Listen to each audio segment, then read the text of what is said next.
كلمتي بمناسبة عيد الطالب باسم الكادر ومجلس إدارة ثانوية الرواد الأهلية للبنين وباسم زملائي في الكادر التدريسي، يسعدنا أن نتقدم بخالص التهاني والتبريكات لكم بمناسبة حلول عيد الطالب، متمنيا لطلبتنا الأعزاء في هذا اليوم أن يكون يوم التفوق والتقدم والنجاح في مشوارهم الدراسي.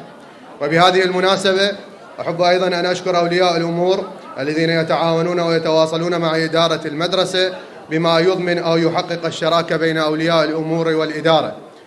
وأيضا أتمنى لطلابنا الأعزاء الوصول إلى النجاح المشترك وتحقيق التفوق وتحسين مستواهم الدراسي، كما أتمنى لأبنائنا الطلاب أيضا الوصول لأعلى درجات العلم لأنهم المستقبل المشرق لخدمة عراقنا الحبيب. كل عام وأنتم بألف خير.